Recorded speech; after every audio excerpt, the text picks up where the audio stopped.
घटघटवासी सर्वव्यापी वह परम सत्ता का निवास सर्वत्र है। इसी दृष्टिकोण से आप सभी भगवत भक्तों को मेरा सादर प्रणाम। स्पिरिचुअल एंड इनर पीस में आप सभी का स्वागत है। आज मैं आपके लिए फाल्गुन मास के शुक्ल पक्ष की आमल की एकादशी, जिसे गौर एकादशी और रंग भरी ग्यारस के नाम से भी जाना जाता है, इसकी कथा लेकर आई हूँ। तो आइए इस कथा को आरंभ करने से पूर्व हम श्री हरि नारायण, माता महालक्ष्मी और माता एकादशी को प्रणाम करते हैं और उनसे ये वंदन करते हैं, उनसे ये विनय करते हैं कि हमारे सारे ही सत्कार्यों में वे हमें सफलता प्रदान करें और हमें अपनी निश्चल और निष्काम भक्ति प्रदान करें। इस जगत के मोह माया जाल से मुक्त होकर सारे ही सत्कार्यों को करते रहें। तो इन्हीं भावों के साथ में आइए हम इस कथा को आरंभ करते हैं। सभी पांडव बंधु जब फाल्गुन मास के कृष्ण पक्ष की एकादशी की कथा को सुन चुके, तब युधिष्ठिर जी ने श्री कृष्ण से कहा कि आप हमें फाल्गुन मास के शुक्ल पक्ष की एकादशी की कथा भी सुनाएं। इसका क्या नाम है, इसका क्या महत्व है, ये भी बतलाएं। तब श्री कृष्ण जी युधिष्ठिर जी से कहने लगे कि सूत जी ने एक बार 28,000 ऋषियों को जो महाराज मानधाता और वशिष्ठ जी की बात कही थी और कथा सुनाई थी, वह मैं आज आपको सुनाता हूँ, तो इसे ध्यानपूर्वक श्रवण कीजिएगा। सूत जी ने 28,000 ऋषियों को संबोधित करते हुए कहा कि हे ऋषिगण, एक बार की बात है कि महान राजा मानधाता ने वशिष्ठ जी से पूछा कि हे गुरुदेव, यदि आप मुझ पर प्रसन्न हैं तो ऐसे किसी व्रत को कहिए जिससे मेरा कल्याण हो। तब महर्षि वशिष्ठ जी बोले कि हे राजन, सभी व्रतों में उत्तम और अंत में मोक्ष को देने वाली अमल की एकादशी का व्रत है, जिसको करने से सभी व्यक्तियों का, सभी भगवत भक्तों का कल्याण होता है। तब राजा मानधाता ने कहा कि हे मुनिवर, इस अमल की एकादशी की उत्पत्ति कैसे हुई? इस व्रत के करने की क्या विधि है? हे वेदों की ज्ञाता, परम उपकारी, कृपा करके आप सारे ही विवरण मुझे विस्तार पूर्वक कह सुनाएं। तब मुनि वशिष्ठ कहने लगे कि हे नृपश्रेष्ठ, मैं तुम्हारे समक्ष विस्तार से इस व्रत का वर्णन करता हूँ। यह व्रत फाल्गुन मास के शुक्ल पक्ष में होती है। इस व्रत के फल से समस्त पाप नष्ट हो जाते हैं। इस व्रत का पुण्य 1000 गोदानों के फल के बराबर होता है। आमल की अर्थात आंवले की महत्ता इसके गुणों के अतिरिक्त इस बात के लिए भी है कि एक बार ब्रह्मा जी को जन्म देते समय भगवान श्री हरि नारायण ने अपने मुख से आंवले वृक्ष को भी जन्म दिया था। अब मैं आपको इसके पुण्य फलों को देने वाली एक पौराणिक कथा सुनाता हूँ। इसे आप ध्यानपूर्वक श्रवण करें। वैदिक नामक नगर में ब्राह्मण, वैश्य, क्षत्रिय, शूद्र चारों वर्ण आनंद पूर्वक रहते थे। नगर में सदैव वेद ध्वनि गूंजती रहती थी। उस नगर में कोई भी पापी, दुराचारी और नास्तिक नहीं था। उस नगर में चैत्ररथ नामक चंद्रवंशी राजा राज्य किया करते थे। वह बड़े ही महान और विद्वान तथा धार्मिक वृत्ति के महान राजा थे। उनके राज्य में कोई भी दरिद्र और कंजूस नहीं था। उस राज्य के सभी निवासी विष्णु भक्त थे। वहां के वृद्ध से लेकर बालक तक सभी निवासी प्रत्येक एकादशी का व्रत किया करते थे। एक समय फाल्गुन मास के शुक्ल पक्ष की अमलकी नामक एकादशी आई। उस दिन राजा से प्रजा तक, वृद्ध से बालक तक सभी हर्ष के साथ उस एकादशी का व्रत कर रहे थे। राजा अपनी प्रजा के साथ मंदिर में आकर कुंभ स्थापित करके तथा धूप दीप नैवेद्य, पंचरत्न, छत्र आदि से धात्री का पूजन कर रहे थे और वे सभी धात्री आमलकी एकादशी से इस प्रकार स्तुति करने लगे कि हे माता, आप तो ब्रह्म स्वरूपा हैं। आप ब्रह्मा जी के साथ उत्पन्न होकर समस्त पापों को नष्ट करने वाली हैं। आपको हमारा नमस्कार है। आप हमारे अर्घ स्वीकार करें। आप श्री रामचंद्र जी द्वारा सम्मानित हैं। मैं आपसे प्रार्थना करता हूँ, मेरे समस्त पापों का हरण करें और अपनी उदारता से हम पर अपनी कृपा बनाए रखें। उस देवालय में रात्रि को सभी ने जागरण किया। रात्रि के समय उस स्थान पर एक बहेलिया आया। वह महापापी और दुराचारी था। अपने कुटुंब का पालन वह जीव हिंसा करके ही किया करता था। वह उस दिन भूखा और प्यासा और अत्यंत ही व्याकुल था। भोजन पाने की इच्छा से वह उस मंदिर के एक कोने में बैठ गया। उस स्थान पर भगवान विष्णु की कथा तथा एकादशी के महत्व को सुनने लगा। इस प्रकार उस बहेलिये ने समस्त रात्रि उन लोगों के साथ में जागरण करते हुए व्यतीत की। प्रातःकाल होते ही सभी लोग अपने अपने घर को चले गए। इस प्रकार वह बहेलिया भी अपने घर चला गया और वहां जाकर उसने भोजन प्राप्त किया। कुछ समय बीतने के पश्चात बहेलिये की मृत्यु हो गई। उसने जीव हिंसा की थी। इस कारण वह पापी था और घोर नरक का अधिकारी था। उसे तो घोर यातनाएं मिलनी चाहिए थी, किंतु उस दिन उसने आमल की एकादशी का व्रत तथा रात्रि को जागरण किया था। इसके प्रभाव से उसने राजा विदुरथ के यहाँ जन्म लिया। उसका नाम वसुरथ रखा गया। बड़ा होने पर वह चतुरंगिणी सेना सहित तथा धन धान्य से युक्त होकर 10 सहस्त्र ग्रामों का पालन करने लगा।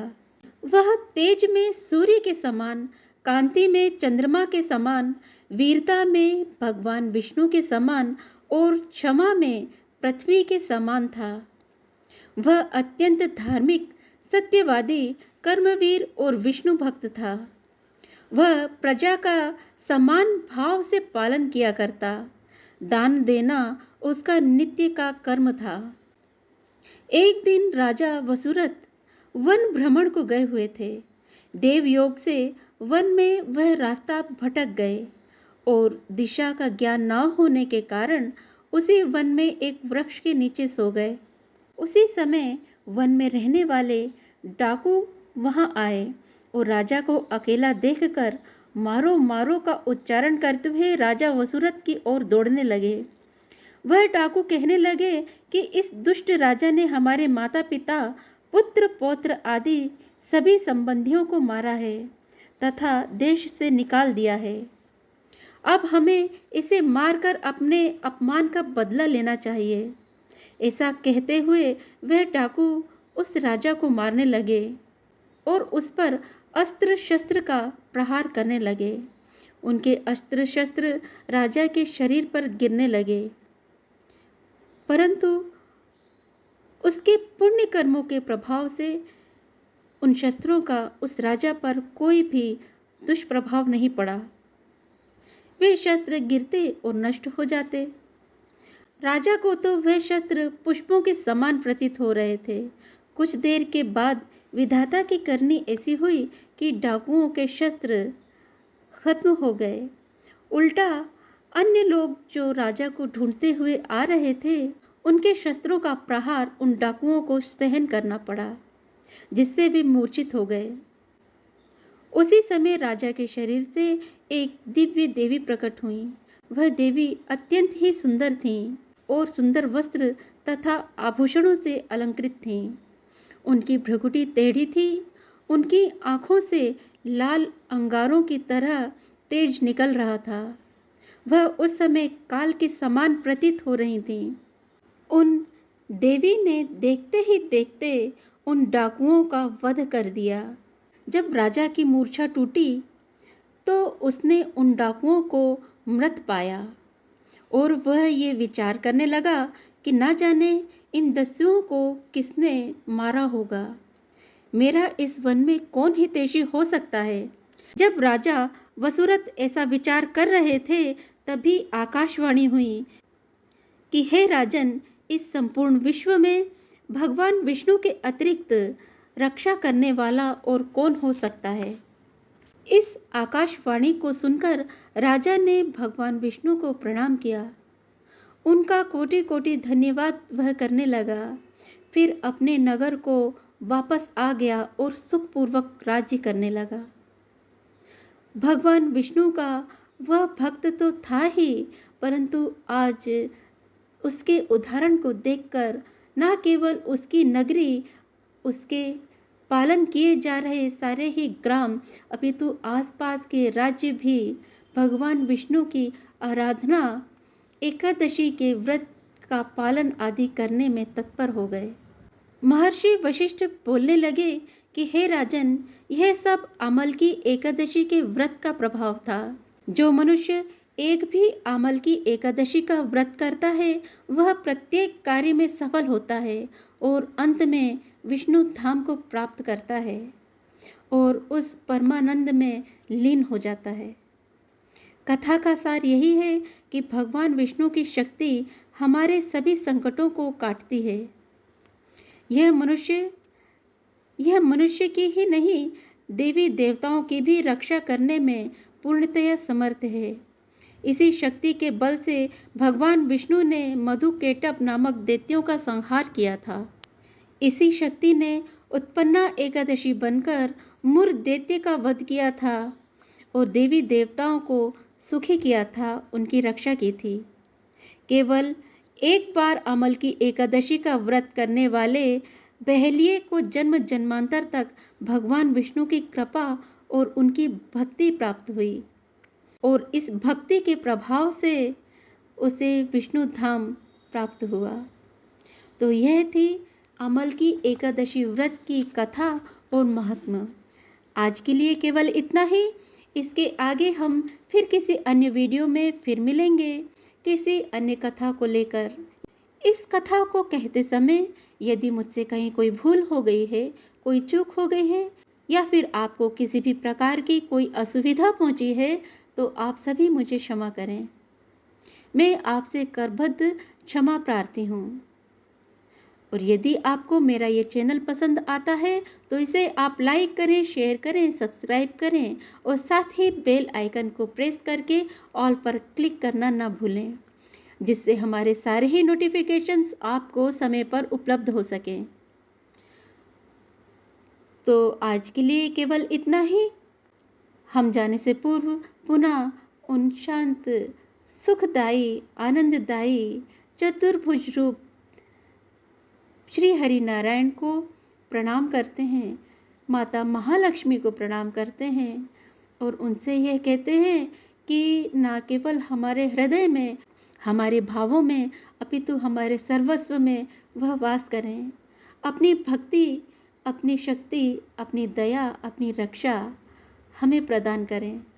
और माता अमल की एकादशी से ये हम विनती करते हैं कि हमें भगवान श्री हरि नारायण के चरणों से लगा कर रखें, अपनी कृपा बनाकर रखें और उस परम सुख का, उस परम आनंद का हमें अधिकारी बना दें। भगवान श्री हरि नारायण के लिए समर्पित हो जाने में जो आनंद है, उस आनंद का बखान नहीं किया जा सकता। यह आनंद का व्याख्या ठीक वैसे ही है जैसे किसी मूक को, किसी गूंगे व्यक्ति को कोई रसीला फल, कोई स्वादिष्ट फल खिलाकर उससे उसके फल के वर्णन को पूछे। हमारे पास उस भक्ति के आनंद की व्याख्या के लिए कोई शब्द नहीं है। तो आइए हम पूरे भाव के साथ, पूरे श्रद्धा और समर्पण के साथ भगवान श्री हरि नारायण की अमल की एकादशी और माता महालक्ष्मी और समस्त विष्णु प्रियाओं की जय जयकार करते हैं और पूरे भाव से कहते हैं, हरे कृष्ण कृष्ण कृष्ण हरे हरे, हरे राम राम राम हरे हरे। जय श्री कृष्ण, जय श्री राधे। नमस्कार।